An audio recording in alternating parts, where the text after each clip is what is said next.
नमस्कार साथियों, मैं विपिन कुमार गुप्ता आप सभी का अपने YouTube चैनल अनअकैडमी PPSC पर वेलकम करता हूं।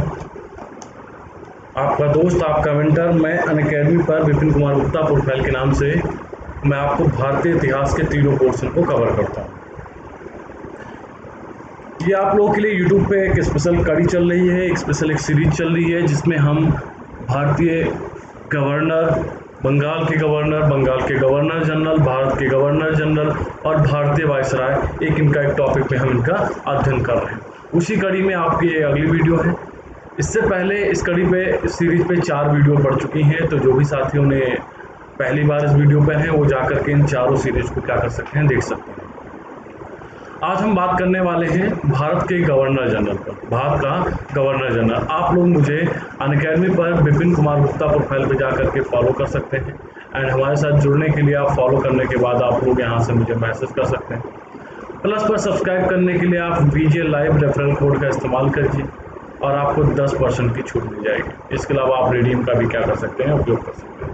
तो चलिए टॉपिक शुरू करते हैं। उन टॉपिक पे हम बात करते हैं कि हम बात करने वाले थे जो लास्ट वीडियो में हमने लिया है। लास्ट वीडियो तक जहाँ तक हमने डिस्कस किया है वो हमने पहले बंगाल का गवर्नर डिस्कस कर लिया है,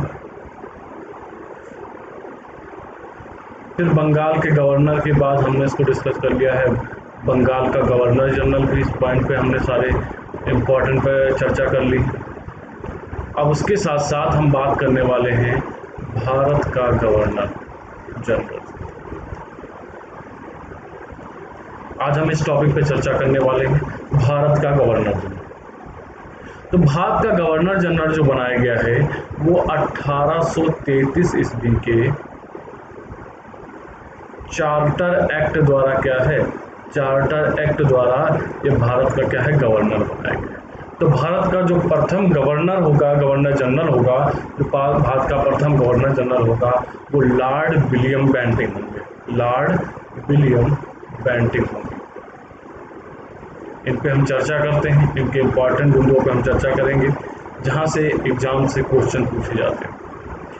ये 1828 से लेकर के 35 तक का क्या रहा है, AD तक का इनका टाइम पीरियड रहा है। Lord William Bentinck, Lord William Bentinck में हम पॉइंट जो लिख सकते हैं, तो पहला पॉइंट हम देख सकते हैं कि लॉर्ड विलियम बेंटिंक बंगाल का अंतिम गवर्नर जनरल था। लॉर्ड विलियम बेंटिंक बंगाल का अंतिम गवर्नर जनरल था। अंतिम गवर्नर जनरल तथा क्या है, भारत का प्रथम गवर्नर जनरल था। क्या था, भारत का प्रथम गवर्नर जनरल था। ठीक है, किसके तहत बना ये 1833 के चार्टर एक्ट के द्वारा क्या है, चार्टर एक्ट के द्वारा क्या है, ये भारत का प्रथम गवर्नर जनरल बना। ये गवर्नर जनरल बंगाल का या भारत का गवर्नर जनरल बनने से पूर्व, ठीक है, या बंगाल का, सबसे पहले तो बंगाल का गवर्नर जनरल बनता है, उसके बाद इसका प्रमोशन मान के चलिए हो जाता है भारत का गवर्नर जनरल। उससे पहले ये मद्रास का गवर्नर हुआ करता था। ठीक है, तो अगला पॉइंट हम इसमें नोट करेंगे, लॉर्ड विलियम बेंटिंक बंगाल का गवर्नर जनरल बनने से पूर्व, बंगाल का गवर्नर जनरल बनने से पूर्व या पहले 1803 ईस्वी में ये मद्रास का गवर्नर नियुक्त किया गया था। कहाँ का, मद्रास का गवर्नर नियुक्त किया गया था। ठीक है, इतना क्लियर है, नियुक्त किया गया था।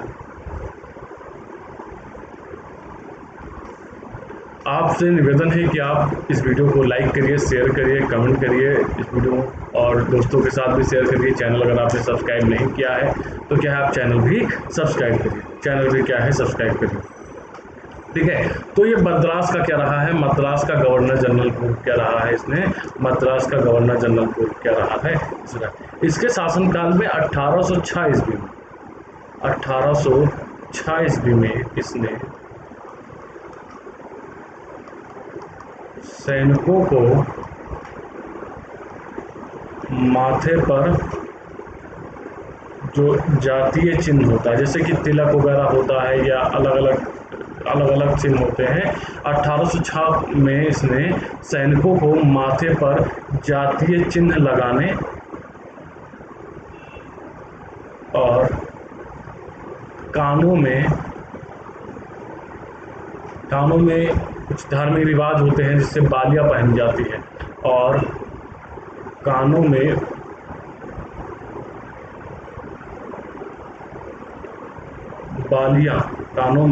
बालियां पहनने से मना करते।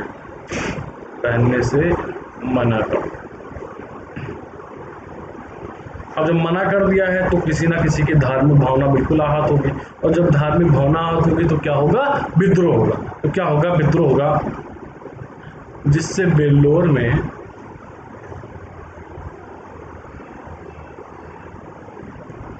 प्रथम धार्मिक सैनिक विद्रोह हुआ। प्रथम धार्मिक सैनिक विद्रोह हुआ। ठीक है, प्रथम धार्मिक क्या है? सैनिक विद्रोह। नेक्स्ट पॉइंट पे अगर हम बात करते हैं तो प्रथम धार्मिक विद्रोह कब हुआ? वेल्लोर में हुआ था। किसके शासनकाल में हुआ था? लॉर्ड विलियम बेंटिंक के शासनकाल में। ठीक है, बेंटिंक एक कट्टर उदारवादी था। बेंटिंक एक क्या रहा है? एक कट्टर उदारवादी था।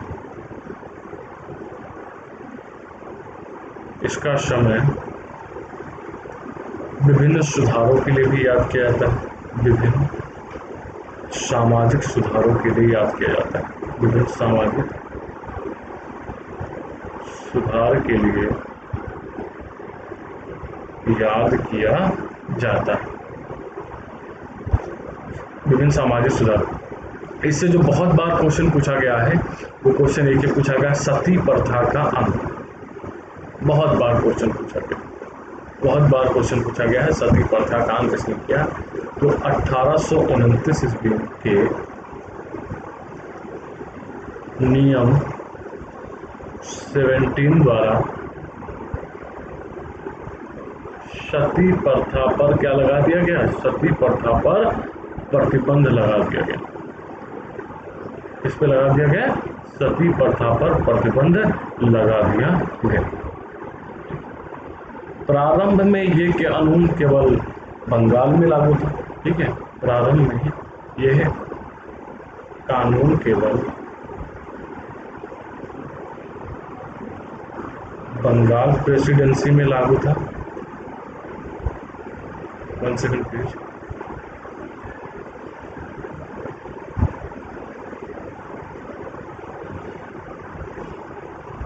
अगर हम बात कर रहे हैं तो 1829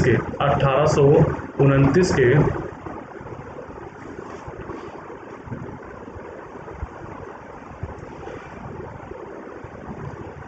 हम बात कर रहे हैं विलियम बेंटिंक के बारे में, और विलियम बेंटिंक में हमने 2 पॉइंट देख लिए हैं।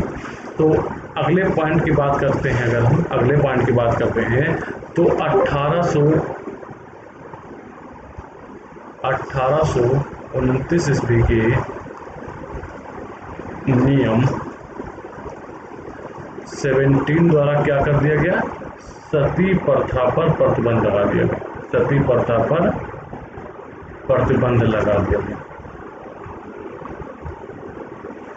ठीक है, सती प्रथा पर क्या लगा दिया गया? प्रतिबंध लगा दिया गया। प्रारंभ में जो था यह कानून केवल बंगाल प्रेसिडेंसी में लागू था। केवल बंगाल प्रेसिडेंसी में लागू था।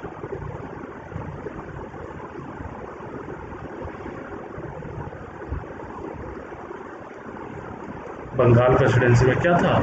लागू किया गया लिखिएगा, लागू किया गया।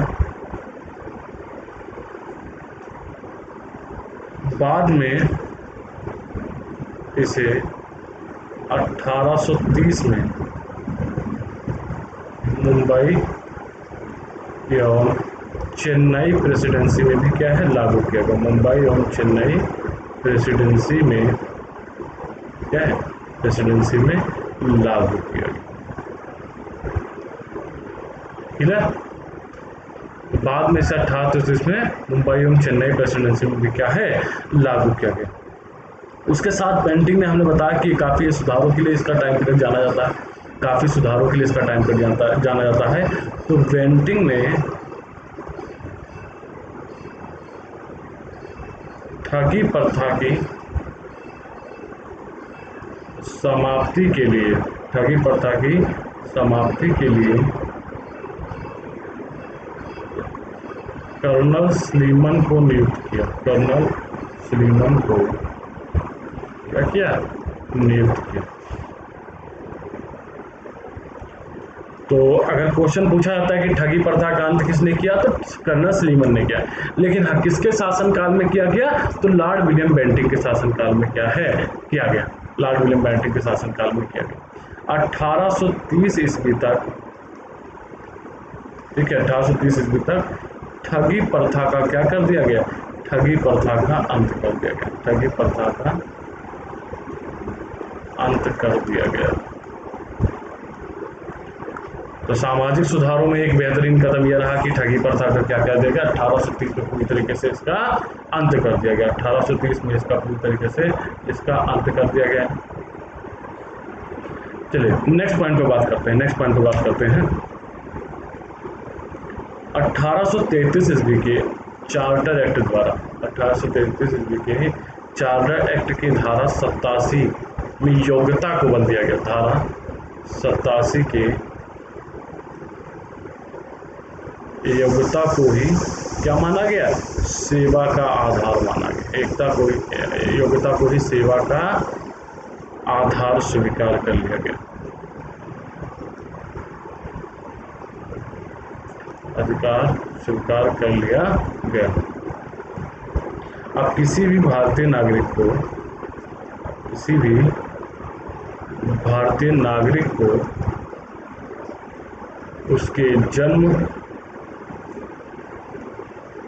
स्थान, धर्म, जाति अथवा रंग, एक क्वेश्चंस मैं आपको पूछ रहा हूं कि इसका जो जिक्र किया गया है एक प्रकार का क्या मौलिक अधिकार है।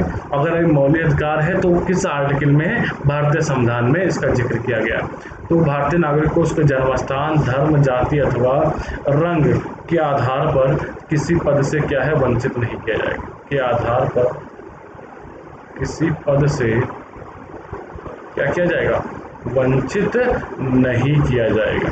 वंचित नहीं किया जाएगा। ठीक है, वंचित नहीं किया जाएगा या वंचित नहीं रखा जाएगा। जो आपको उचित लगे आप अपने अकॉर्डिंग सेंटेंस को कंप्लीट कर सकते हैं।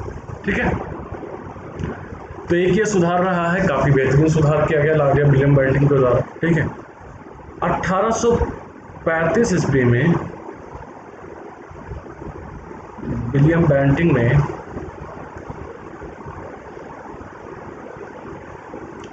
कोलकाता में नीचे में लिख ले रहा हूँ, कोलकाता में मेडिकल कॉलेज की क्या की इसने स्थापना। कोलकाता में मेडिकल कॉलेज की क्या की इसने, मेडिकल कॉलेज की स्थापना।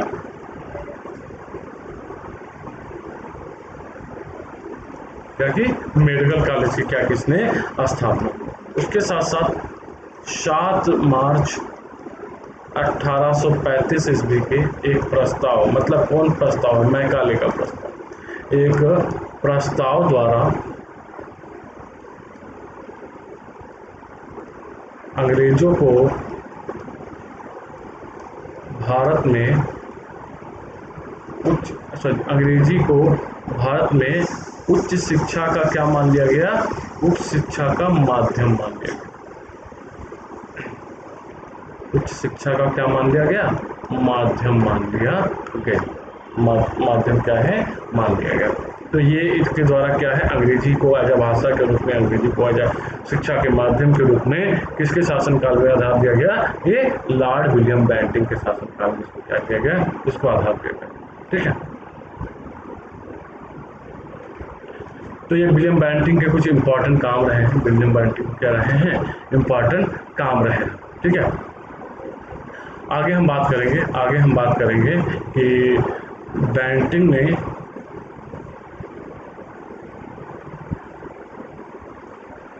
तत्कालीन, ठीक है, तत्कालीन भारत में व्याप्त सामाजिक कुरीतियों को क्या किया, सामाजिक कुरीतियों को समाप्त करने का प्रयास किया, सामाजिक कुरीतियों को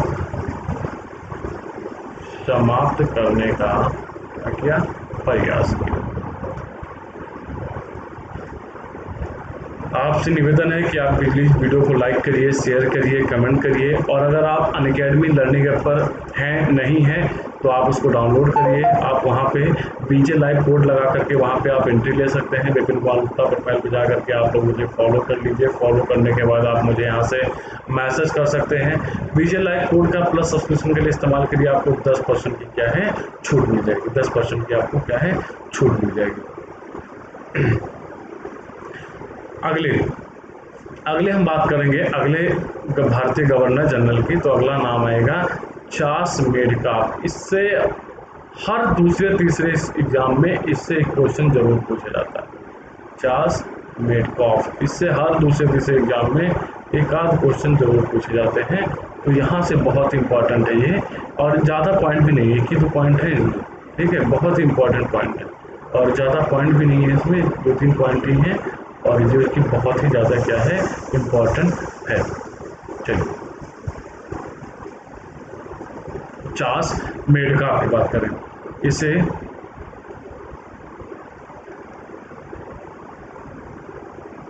समाचार पत्रों के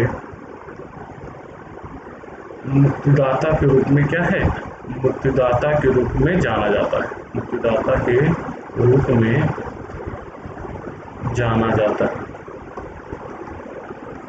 ठीक है, मुक्तिदाता के रूप में क्या है, जाना जाता है। ठीक है, इस समाचार पत्रों के मुक्तिदाता के रूप में क्या है, इसको जाना जाता है। तो बस एक आध ही पॉइंट इसमें है, एक आध ही पॉइंट क्या है इसमें इम्पॉर्टेंट है।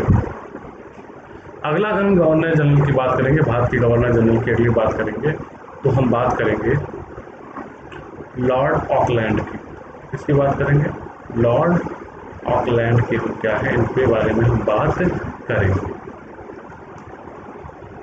लॉर्ड ऑकलैंड के बारे में क्या है, हम बात करेंगे। लॉर्ड ऑकलैंड का जो टाइम पीरियड है वो 1836 से लेकर के क्या है, 42 तक का इसका टाइम पीरियड माना जाता है। इसका टाइम पीरियड यहाँ, इसके समय की, इसके काल की जो प्रमुख घटना है, इसके काल की प्रमुख घटना थी, कौन सी थी, प्रथम आंग्ल अफगान युद्ध। प्रथम आंग्ल अफगान युद्ध इसके काल की क्या है, सबसे प्रमुख घटना है, जो 1838 से लेकर के 42 तक क्या है, चली।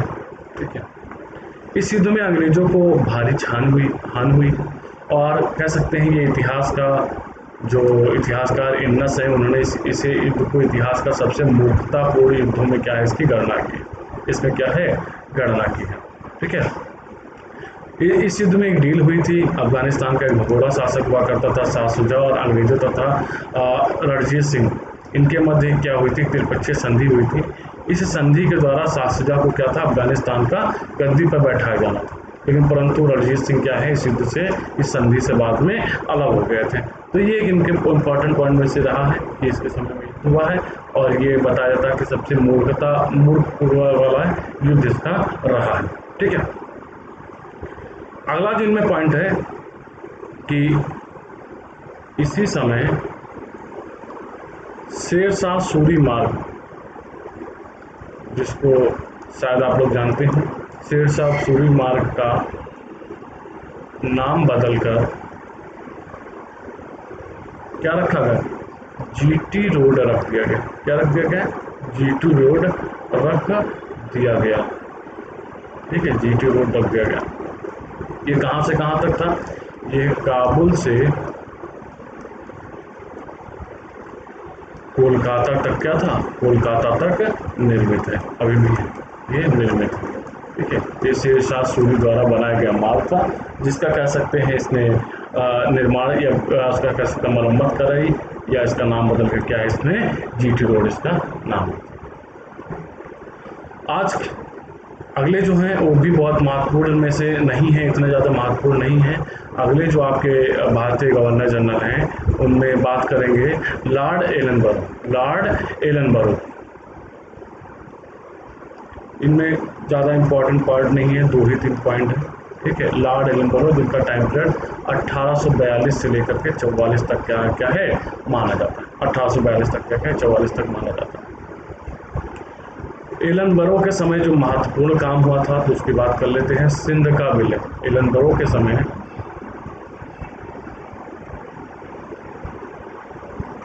एलनबरो के समय 1843 ईस्वी में क्या किया गया, सिंध का विलय किया गया।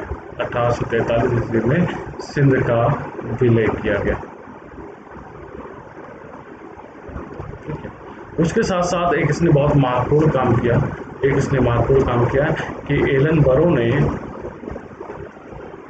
1843 ईस्वी के अधिनियम 5 द्वारा क्या कर दिया, दास प्रथा का अंत कर दिया। दास प्रथा का अंत कर दिया। ये इसके इम्पोर्टेंट वर्ड्स है। जैसे दास रखना क्या है, दास रखना गैर कानूनी कर दिया, दास प्रथा का क्या कर दिया, अंत कर दिया। आपके जो अगले गवर्नर जनरल होंगे उनका नाम है लॉर्ड हार्डिंग। लॉर्ड हार्डिंग, इनके समय में एक बहुत बड़ी महत्वपूर्ण काम हुआ था और एक कह सकते हैं कुप्रथा से भारतीयों को मुक्ति मिली थी। ये 1844 से लेकर के 1848 तक का क्या है इनका टाइम पीरियड, ठीक है, टाइम पीरियड है। इनमें जो इम्पोर्टेंट पॉइंट है कि प्रथम आंग्ल सिख युद्ध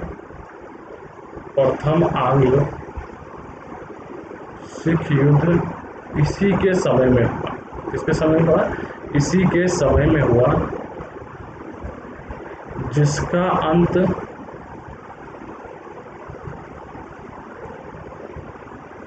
लाहौर की संधि से हुआ। कैसे हुआ, लाहौर की संधि से हुआ। ये प्रथम आंग्ल सिख युद्ध इसी के शासनकाल में लड़ा गया था।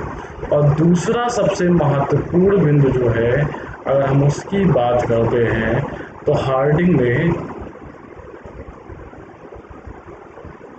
खेण जनजाति में प्रचलित नरबलि, आदमी को बढ़िया पहनाया उड़ाया खिलाया पिलाया, उसके बाद राम नाम सत्य कर दिया। नरबली का क्या है, नरबली प्रथा का क्या है इसने दमन किया। एक बहुत बड़ी कुप्रथा थी, अच्छा खासा खाते पीते इंसान को भेज दिया। नरबली प्रथा का क्या किया, नरबली प्रथा का दमन करने के लिए क्या किया, कैंपबेल को नियुक्त किया। कैंपबेल की नियुक्ति, तो एक हिसाब से कह सकते हैं इसने नरबली प्रथा से क्या है भारतीयों को मुक्ति दिलाई। अगर आपको वीडियो पसंद आ रही है तो प्लीज़ लाइक करिए, सब्सक्राइब करिए, शेयर करिए और कमेंट करते रहिए। अपनी नई वीडियो पे क्या है, आप लोग नई वीडियो के लिए, नई सीरीज़ के लिए आप लोग कमेंट करना शुरू कर दीजिए, ताकि नई सीरीज़ जो स्टार्ट होगी हम उन पर चर्चा करें, ठीक है। अगले जो आपके आएंगे वो लॉर्ड डलहौजी, बहुत ही इंपॉर्टेंट पॉइंट है लॉर्ड डलहौजी। और लॉर्ड डलहौजी का जो टाइम पीरियड है वो 1848 से लेकर के 1856 के बीच में का टाइम पीरियड माना जाता है। इसकी हम चर्चा करेंगे आपके नेक्स्ट वीडियो में। तो आप अनअकैडमी पर हमारे साथ जुड़ सकते हैं। यूपीएससी अनअकैडमी यूपीएससी चैनल को सब्सक्राइब करिए, लाइक करिए, कमेंट करिए, शेयर करिए। आप मुझे अनअकैडमी पर विपिन कुमार गुप्ता प्रोफाइल पर जाकर के आप मुझे फॉलो कर सकते हैं। फॉलो करने के बाद आप मुझे इसे मैसेज कर सकते हैं। प्लस पर सब्सक्राइब करने के लिए BJ लाइव कोड का इस्तेमाल करिए। हम आपको ज़रा बैचेस के बारे में बता देते हैं कि अनअकैडमी पर बैचेस जो रनिंग में चल रहे हैं आपके RO और उसके साथ साथ PCS प्रीलिम्स को लेकर के कुछ बैचेस चल रहे हैं। अनअकैडमी पर अगर आप हमारे साथ जुड़ते हैं अनअकैडमी पर, तो आपको एक विशेष ऑफर के तहत आपको एक छूट दी जाती है कि आप हमारे साथ घर बैठ के तैयारी कर सकते हैं। एक विशेष ऑफर चल रहा है अनअकैडमी पर कि अगर आप 24 महीने का सब्सक्रिप्शन लेते हैं तो आपको 3 महीने का सब्सक्रिप्शन बिल्कुल फ्री मिलेगा। उसके साथ साथ 10% का डिस्काउंट।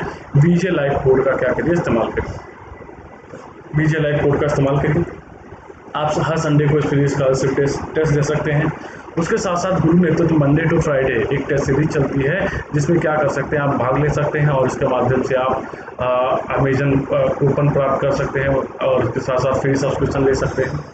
और आप अनअकैडमी पर क्या मिलता है, तो आपको घर बैठे तैयारी करने का मौका मिलता है, अनलिमिटेड एक्सेस मिलते हैं, टॉप क्रिकेट के साथ पढ़ने का मौका, प्लस सिलेबस कवर होता है, कंप्लीट एग्जाम प्रिपरेशन होती है, रेगुलर डाउट क्लियरिंग सेशन चलता है, लाइव टेस्ट सीरीज चलती है, स्टडी मटेरियल्स मिलते हैं PDF फॉर्मेट में, आंसर राइटिंग सेशन चलता है, मेंटरशिप और गाइडेंस चलती है।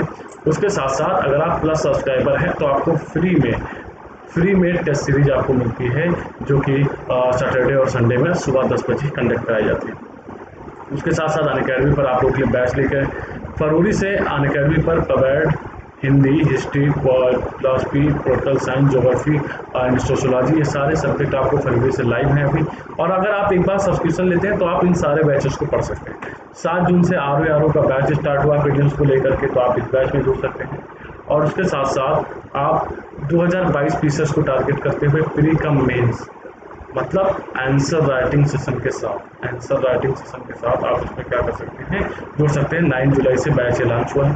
उसके साथ साथ UPPSC 2021 पीसेस को प्री को टारगेट करते हुए 9 जून से बैच चल रहा है। तो आप अगर एक बार सब्सक्रिप्शन लेते हैं तो आपको क्या मिलता है, एक बार सब्सक्रिप्शन में तो आपको सारा पैकेज एक बार के कंप्लीट 1 साल के पैकेज में 6 महीने के 12 महीने में सब मिलता है आपको। लोअर पीसेस, अपर और RO UPSI UPSSC लेखपाल ऑप्शनल कोर्स, ये एक बार के अगर आपने सब्सक्रिप्शन ले लिया तो सारे कोर्स में आप क्या कर सकते हैं, एक्सेस कर सकते हैं। 6 महीना, 12 महीना, 24 महीने का सब्सक्रिप्शन लेने के लिए आप VJ लाइव कोड का इस्तेमाल करके आपको 10% की छूट मिल जाएगी। और कॉम्बो सब्सक्रिप्शन चलता है, अगर आप MPPSC, व्यापम, RPSC, BPSC सारे का एग्जाम देना चाहते हैं तो आप इसके माध्यम से भी क्या इस कोर्स में जुड़ सकते हैं।